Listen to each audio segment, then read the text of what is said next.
All right, so good morning, good afternoon, and good evening again, no, to all of you. No, we'll discuss today one of the topic, no, in the CPA board exam, no, more particularly in the financial management, no, yung tinatawag nating financial forecasting, no, or tinatawag nating financial planning, okay?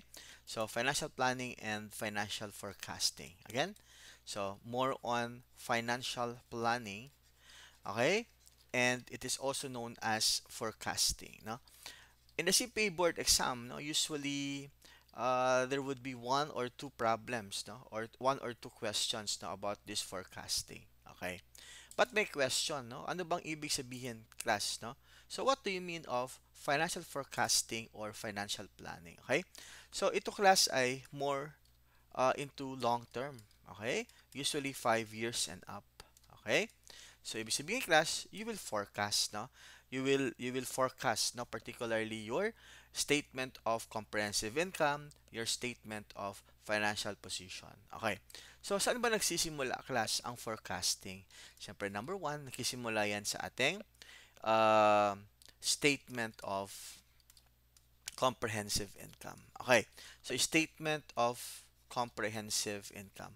Okay? Of course, yan yung ating tinatawag na income statement. Okay. So, ito class yung ating income statement. Okay. So, under your statement of comprehensive income or under your income statement, okay? So, ano yung pinakauna? No? O, kayo ba ay nagfo-forecast na expense ka agad? Or better to have forecast in terms of sales? Okay. Ito class yung karamihan na pagkakamali, no? Especially during the CPE board exam, no? It should be based sa ating letter A, yung ating sales forecast. Okay. So, usually class in the sales forecast, no? Kadalasan, yan ay may assumptions, no? In the CPA board exam, there would be assumptions, no? May mga time there would be 50%, 20%, 10%, no?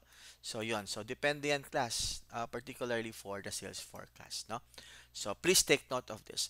Letter boy, of course, yung ating variable cost, no? So, given naman yan, 'di ba? Variable cost, 'di ba? Variable cost ratio, it will vary, 'di ba? Directly and proportionately with your sales. Ibig sabihin, pag tumaas yung sales natin, tataas din yung ating variable cost, no? And also, yung tinatawag nating fixed cost, 'di ba? Fixed cost naman, depende din, pero kadalasan ito ay will remain the same. Pero class, please take note, no? Please remember, depende yan sa problem. May mga time that the fixed cost will also change. Okay.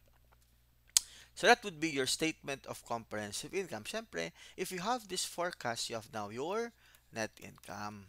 Okay. Number two class. After your statement of comprehensive income, very important to forecast your statement of financial position. Okay.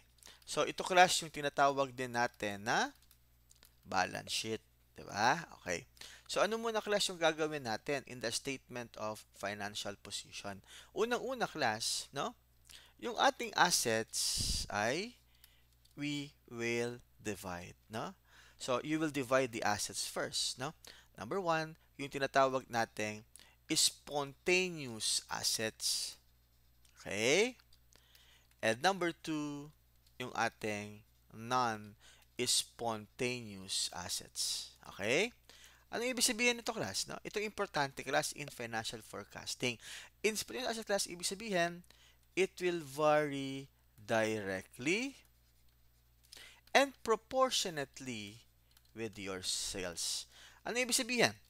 If your sales will go up and will go down, okay, spontaneous assets will also go up and will also go down. Okay?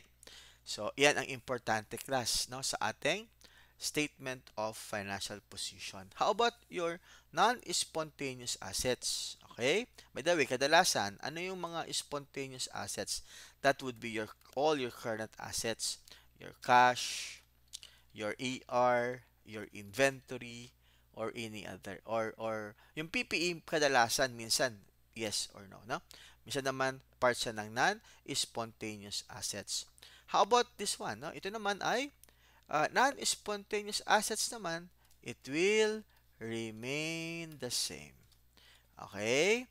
Tumaas man or bumaba ang ating sales. Usually, class, that would be your non-current assets. Kadalasan din yung PPE ay kasama din dito, no? Pero kadalasan din kasama sa ating spontaneous assets. Importante yan, class, ha? Kasi we will later in terms of computations for our financial forecasting. Letter boy naman, yung ating tinatawag na liabilities. Okay. So in terms of liabilities, there would be spontaneous liabilities. Ganon din naman, no? And also we have our non-spontaneous liabilities. Okay, ano naman ito, class? Same. It will vary directly and proportionately to your sales. Kung tumaas man or bumaba ang ating sales, ganun din, bababa or tataas din ang ating spontaneous liabilities. Usually, class, that's your current liabilities. No? Ito naman, class, non-spontaneous liabilities, same as non-spontaneous assets. It will remain the same. Okay? It will remain the same. Okay? Tumaas man or bumaba ang ating sales. Okay? Usually, class, that would be your non-current liabilities. That would be your bonds payable, mortgage payable, or any other long-term payable. So, yan, no? So, yan, class, ang importante mong malaman, no? Particularly for your non-spontaneous or spontaneous liabilities. Okay? Alright, so that's important, no? Your statement of your balance sheet, no? So your spontaneous or non-spontaneous liabilities. Okay, we go now. Okay, so we go now to number 3.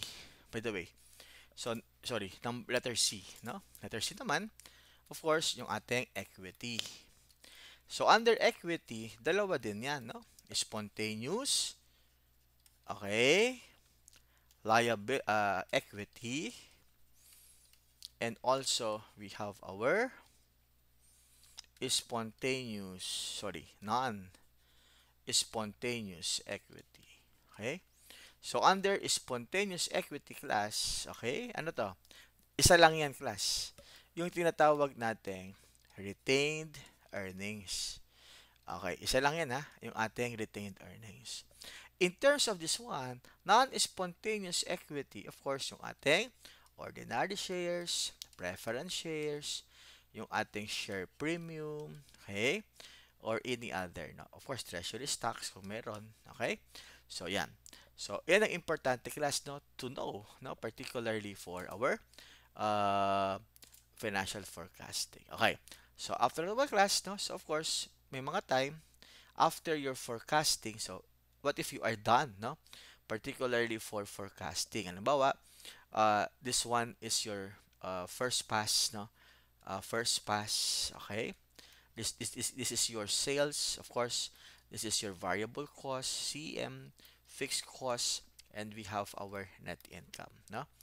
Okay? Usually, class, after the forecasting of this, syempre, this is your forecast already.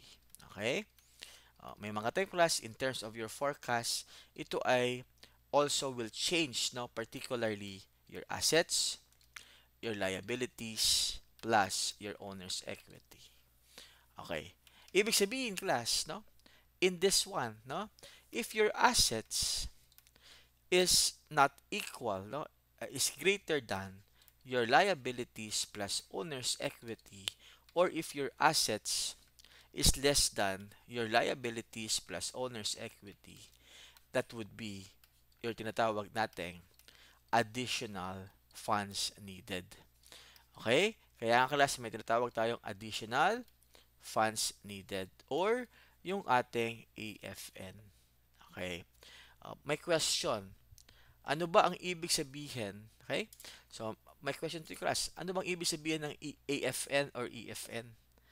Kaparehas lang ba yan ng EFN or your external funds needed. Sige. So, class, pag sinabi natin additional funds needed, ito muna. Halimbawa, class, ikaw to, no? Si RSA. Alright? So, RSA and you have your SMC. Halimbawa, class, wala ng pera yung San Miguel, no? Impossible naman. Anong gagawin ni RSA, ni SMC? Number one is to go with our internal financing. Okay? So, he will go with internal financing. Okay? Ano ba yung internal financing na tinatawag natin? Siyempre, class, di ba? If you are an ordinary share, you have right, no? To have preemptive right, no?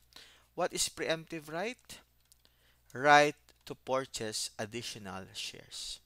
Okay, yan ang unang right, no, ng ordinary shares. So bago muna magbenta ng shares ang San Miguel, no, dapat yan ay nasa internal financing muna. Pag wala na talaga, class, that would be yung tinatawag nating internal financing. Okay? So ito, class, tinatawag din tong additional funds needed. Okay? Additional funds needed or tinatawag din tong external funds needed. Ibig sabihin, class, ito na yung tinatawag nating AFN and EFN. Again, how do we compute for this one? Yung difference between your assets is equals to liabilities plus owner's equity. Kung ano man yung difference ng dalawa, no, halimbawa, ito ay 100, ito ay 20, ito ay 30, 50. So, ibig sabihin, 70 and 70 and 100. So, ibig sabihin, yung AFN mo ay 30. Okay lang, class, may mga time, hindi given yan, no? There would be a formula for your additional funds needed. Okay, makinig ha. Yan yung usual na tanong sa CPA board exam, no?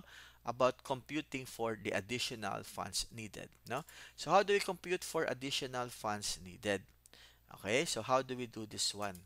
Number one, class, the formula is increase in spontaneous assets minus increase in spontaneous liabilities minus increase in retained earnings. Diba? Only retained earnings is spontaneous, no? It will increase. Okay.